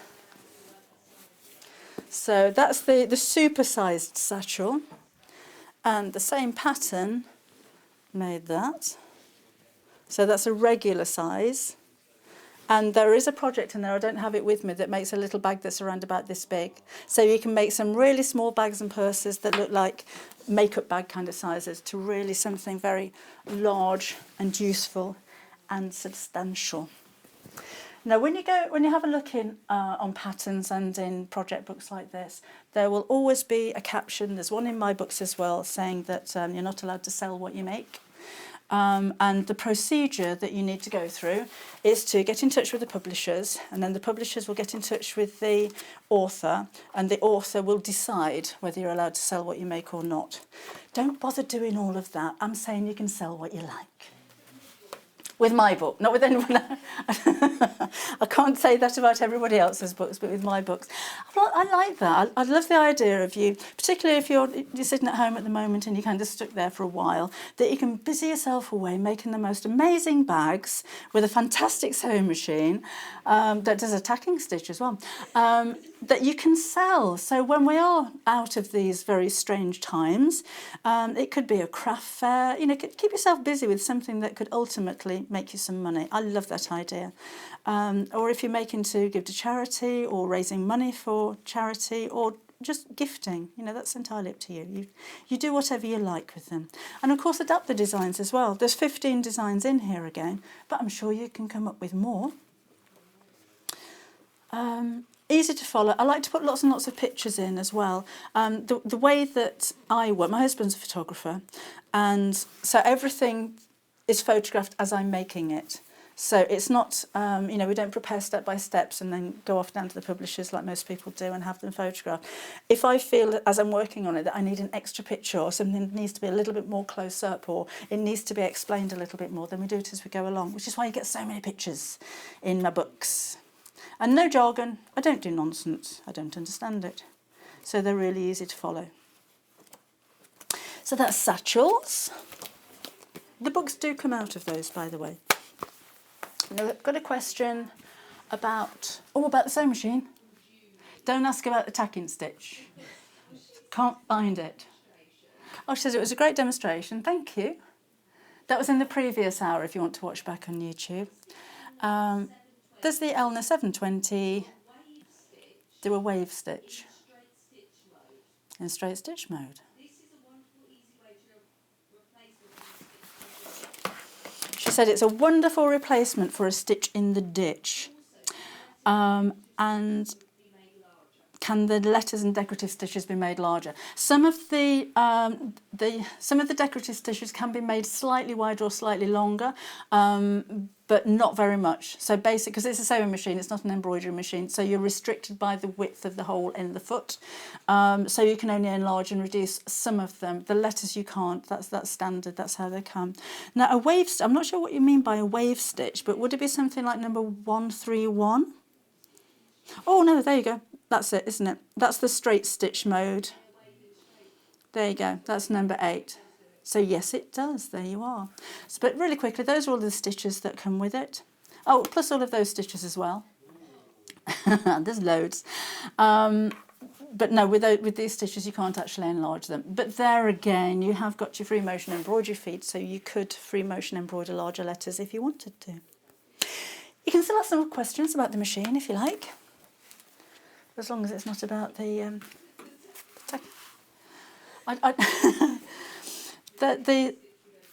the tacking stitch thieves came to my house last night and removed it from the machine, I think, because it was definitely there yesterday because I was using it. There we go. If you're brand new to sewing, maybe this is going to be a new craft that you're going to be taking up, or you're teaching somebody else in your household how to sew, my Sewing Room Secrets book is for you. So this will take you through basic what is a stitch all the way through to projects.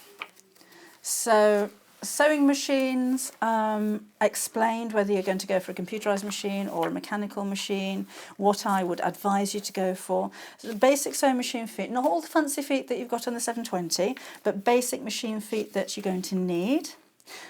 Sewing with twin needles is in there, pin tucking with twin needles is also explained. There's a lot about the tools and storage and caring for things, section on adhesives, waddings, basic fabrics. There are hundreds of different types of fabrics, but these are going to be the basic ones that you're going to need to get started. Bit of terminology there. A little bit about wadding, because that's always a minefield. And then we move on to techniques. So making your own templates, storage again. So there's a little bit on applique, and then there is a project with applique. There's a little bit on free motion, and then we've got projects. There's a bit on making your own templates, and then you've got a pin cushion to make from there. Zip insertion in bags, in pockets, invisible zips, piping, but then projects. So you've got a zip in the back of a cushion cover and the cushion cover has piping around it. So it's teaching you the techniques that you need to know, using shirring elastic, using applique, but then giving you full projects using the things that you've learned, and you've got 10 projects in there. So with your toaster cover, we've got a bit of stippling with free motion embroidery. This is Drapunto technique, and you've got bias binding, and there's a bagging out kind of thing with that one as well. There's applique and free motion embroidery, and I'm using both to make those little drawstring bags. So you can go from learning about sewing all the way through to making projects. I don't concentrate on dressmaking in here. There's a little bit about quilting and a little bit about dressmaking, because that may be the journey that you want to take when you learn how to sew. I just found with, because you know, you look around when you've been asked to write a book and just see what's out there, because I don't want to write the same as anybody else, because it'd be pointless to do that, wouldn't it? But there's an awful lot of beginners sewing books that I found too comprehensive, and then the majority of them seem to go straight down the dressmaking route. And that may not be what you want to do. You might want to make bags, you might want to do curtains and homewares and things like that. So I try to keep that a little bit more general. And that is only £7.99. Always be a poor author. That's a £9.99 book. Okay. We've got some new fabrics for you. Black swans. Now we've got in fact you've got 5 choices, because you can either go for the bundle, and this will bring you 2 metres of fabric. These are in ½ metre lengths, or we'll go for them individually. I'll give those details in a sec. But look at these. They're beautiful. Let me show you what the ½ metre looks like, because it is the full width of the fabric, that looks like 44 inches to me. So quilting weight of cotton, but of course you don't need to be a quilter to use this. I think it's really stylish. I love the blossom, and it's this time of year, isn't it, when the cherry blossoms are out. And I love the next bit when all the blossom blows all over the garden. It looks like pink snow everywhere. So included in the bundle. Isn't this a lovely colour as well? It's like a really warm tangerine kind of colour. So you've got a feathery designs with a little bit of green, a little bit of white on there as well. Then your hero fabric. Look how stylish. This is foiled as well. So you've got really delicate foiling in the background and on the swans as well. Aren't they beautiful? I can imagine cushion covers. That'd look amazing, wouldn't it? Or even if you just used part of it, and because the colour of the beak's the same as the orange in the fabric, so it'll really pick it up. So you could really save the fabric by just putting a panel in the centre of something like a cushion cover. That would look amazing. And then finally, you've got your feathers in with the black background as well. Gorgeous, isn't it? So even if you take away all of the other fabrics and you have this one as a standalone, because they're not, I did have to look twice. I thought black swans, then yes, of course, they're feathers, aren't they? But they could equally well be leaves. So, just to mention as well, we're selling this by the ½ metre at £6.99, but if you order 2, you'll have a 1 metre length. So if you wanted to do a bit of dressmaking, that would make a lovely skirt.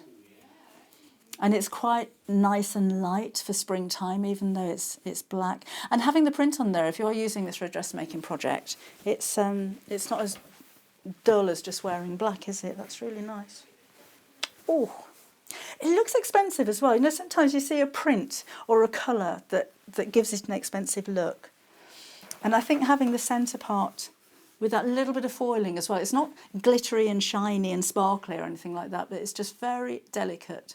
Very elegant finishing touch.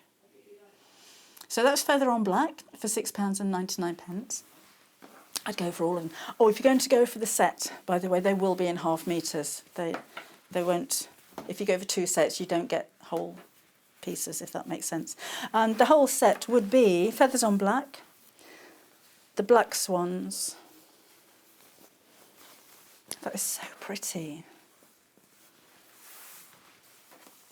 And then your feathers on orange, and you've got the blossom there as well. And that's £27.96. All available separately by the half metre or all bundled together for £27.96. Just to mention as well, if you ordered the sewing machine in the last hour and you think, oh, I wish I'd have waited, I could have put some fabric on the order and saved on my postage. Don't worry, because if you order anything else throughout the day, you're only going to pay one postage. So even after we're not live anymore, or maybe on shopping quarter, we go back to jewellery this afternoon. You can still order from the Sewing Street website and still only pay that one P&P of £3.95. Same goes the other way as well. If you're buying fabric now and you think later on, I'm going to treat myself to that sewing machine, it'll still be that £3.95 postage, even though it weighs a ton. Okay, so those are your new fabrics. The blue ones, blue's really popular. I was at the Quilt Festival in Houston last year, and they had, oh, it's amazing, they had a display area which is like twice the size of a football pitch, with just quilts hanging all over the place, but they had a whole blue and white section. So it kind of says what the trend's going to be when you see huge places like that with big displays. Now this is a heck of a bundle. For £38.93, there's actually 3.5 metres here, and you've got 7 fabrics altogether. And they just coordinate beautifully. Apart from maybe a white border or a bit of sashing, I wouldn't add anything else to that. They go together so well. And it's nice to have the contrast of patterns, if you know what I mean. If I had a whole load of fabrics with patterns like that, they'll blend into each other. But it's nice to have a pattern that has a bit more of a plain or a darker feel to it, so it breaks it all up. So I don't think you need to add anything extra to these. So £38.93. These are available separately, but we are limited stock. In fact, these individually have less than 10 metres remaining. So this is the large floral on white. See, I'm thinking summer clothes again. I'd love a dress made out of this. So if I was going to say thinking about holidays, but that's probably not going to happen now, is it? If you're lucky enough to be able to go and sit in the garden later on in the year, then wouldn't this make a lovely summer dress? You can buy it by the half metre as well. It's £5.99. So if you, unless you mind wearing a mini skirt, you're probably going to want more than one of those. Or a pair of shorts or a blouse. Oh, that would look lovely. Really crisp and white and smart. Love that. Okay, and then we have large flowers on the blue background. Oh, see, you could have your skirt made out of that, like so, and then your waistband made out of that, and then you can maybe add patch pockets from the darker fabric as well, or even make it a little bit longer. So if I turn that round, so that's my waistband. Details on your screen for this one, that's the darker one. So there's your waistband, and there's your gathered skirt, and then pockets on there I think would look absolutely lovely. So I'm shopping for you and dressing you as well. For a service. So there's the blue background.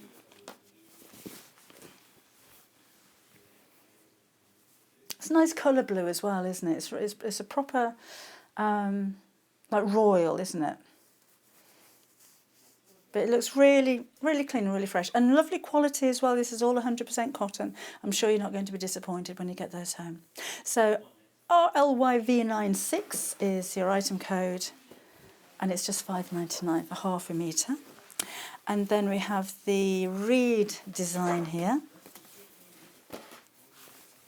which actually, when you open it up, gives you kind of a chevron look. Very pretty. I think it's very delicate. So that could be a matching blouse to go with the skirt with a contrasting waistband that I've just made for you. And again, that's £5.99. You could have a whole wardrobe in blue and white, couldn't you? And, you know, men's shirts as well, not just talking ladies. So that's your reed. And then we have irregular dots, which is a little bit different, but this is one of those fabrics that breaks it up. So if you put the large flowers on blue right next to the reed, there's not a lot of difference. Well, there is in the print, but they kind of blend together. Whereas if you put irregular dots in the middle, it breaks it up and it makes these two stand out even more. So, and they all work together so well. When you think about flowers and berries and the reeds and the other ones, and then dots that look like ink spots, it doesn't verbally sound as though it should work, but it really does. So there you go. Again, quite delicate. So maybe this wouldn't be the fabric that you buy on its own, but it certainly does bring together the rest of the collection. And again, that's £5.99. As a beginner sewer, I mean, you've been into shops and you've probably seen fabrics on here before now. If you're only going to buy one or two, you probably think, oh, I like that one and I like that one.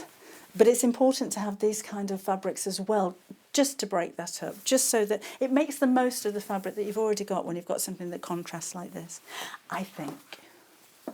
Okay, so that's irregular dots. Then we have small berries on the blue. And this for the same reason. If your hero fabrics, if you will, are going to be something with a white background, then maybe go for something with a darker background to give it that contrast and make these really pop. But again, this is just a lovely, delicate little berry. And again, it's only £5.99.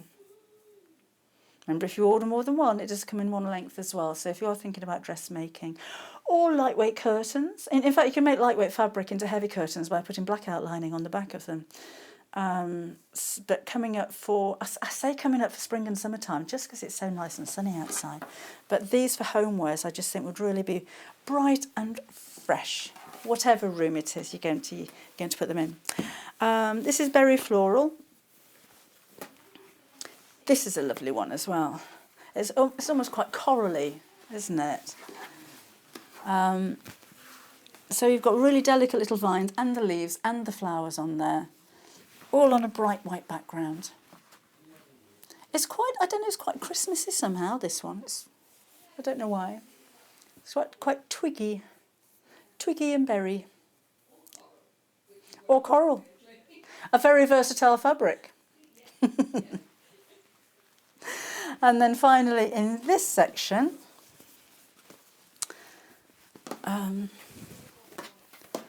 we have sprigs, floral sprigs on a white background.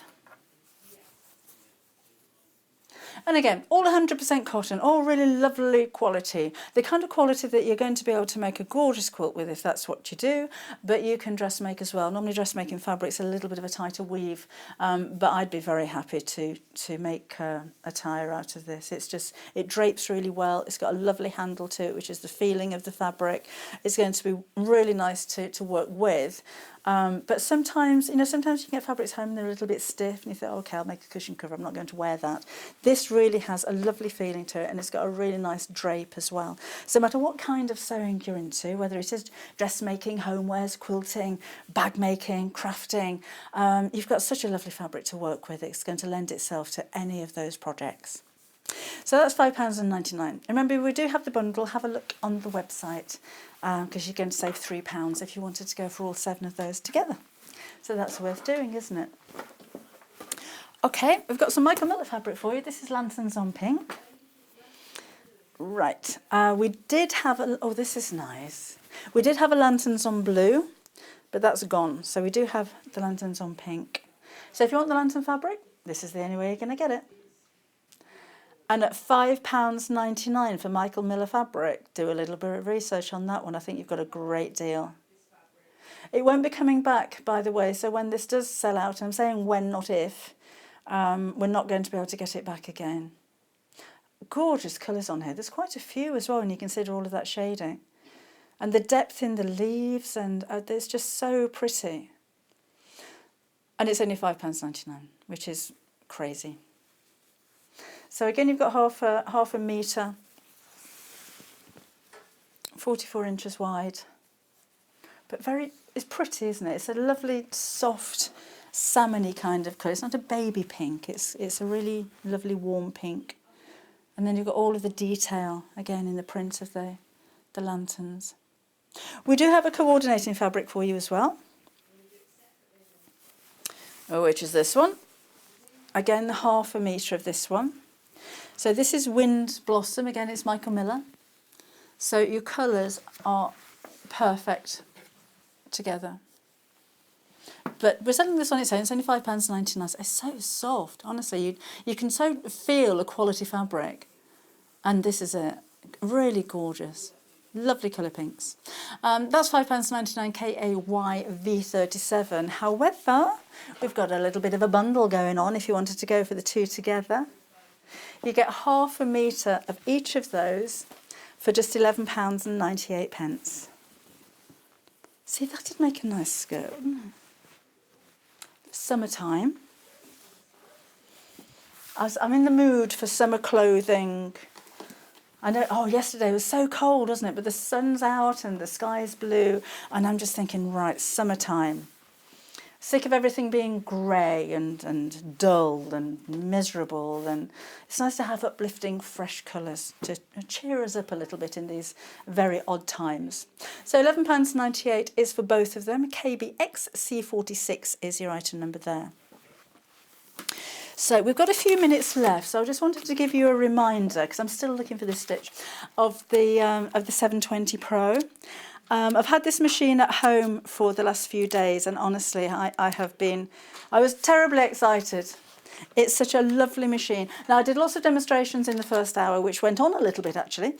So if you just joined us, have a look on YouTube. It'll probably be there tomorrow, or there'll be a repeat of the show tomorrow as well. And the machine will be featured again in my sewing surgery, which is on the 6th of April. Because I can't keep away from it now. Come and have a quick look. I've got the free motion embroidery foot on there at the moment because I am searching for a tacking stitch. Because there is a tacking stitch that will do a long stitch as long as you want it to be, which is perfect for quilting and perfect for tacking the hems on, curtains and things like that. I have come undone with my needle, so I'm just going to rethread. So, Samantha says 12 in mode 2. Is it right? We'll have a look. Oh, and she loves me book, thank you. So let's just, why aren't you threading? Right. That goes in there. And that goes across there. That goes down there. Jobs are good. Okay. So 12 in mode 2. I've unthreaded it again. Let's take a look at the chart. So mode 2, number 12. Oh, jackpot. Thank you, Samantha. Right, now I just need someone to thread it for me. Okay, so we have the feed dogs dropped. There's a lever at the side to drop the feed dogs. I've got the free motion embroidery or darning foot on here. There is an adjustable one included as well. And I'm just going to sew. So this time, when I put my foot on the foot pedal, oh, it's not that one. I haven't selected it, that's why. Mode 2, number 12. Oh, yes. So I've done one stitch. I'm going to move my fabric and do another stitch. It'll only do one stitch at a time. I'm just going to pull the end of that so it comes through. So one stitch, one stitch, one stitch, one stitch, one stitch. I've only ever seen 2 machines that can do this, but it's invaluable if you are quilting, if you've got larger items. So let's snip the thread off there. So basically you can make a tacking stitch as long or as short as you want it to in any direction that you want to as well. When you've finished your tacking and you've done your stippling or your hemming, whatever you're doing, then you need to unpick all of those tacking stitches. But not the case here. You're just going to take the bottom thread and pull the whole lot through. And then your top thread is simply going to drop away. It's the easiest way to do a tacking stitch I think I've ever seen. and it's taken 2 hours to find it. Let me just give you a run through the features if you have just joined us. This is a cast machine. It's really, really heavy. This is cast iron. The top is a plastic casing, the bottom is cast, so it's really heavy. It's durable, it's substantial, and it's incredibly quick. This machine will sew up to 1,250 stitches a minute. A generally domestic sewing machine will be 650 or 750, so it's almost twice as quick as most domestic sewing machines. You don't need to use the foot pedal. It comes with an extension table, a whole box full of feet, which is really exciting, for lots of different sewing methods, whether that's dual feed sewing, over-edging, blind hemming, fast speed sewing. We've got over-edge sewing, satin stitch sewing. There's just so many feet in here. It's like, oh, it's like my birthday when I open this up. Rolled hemming in there, zipper feet, everything. You don't get the threads, that's because I've been using it. There are different plates that you can use on here as well. So again, you've got your straight stitch and your high performance plate with a high performance foot as well.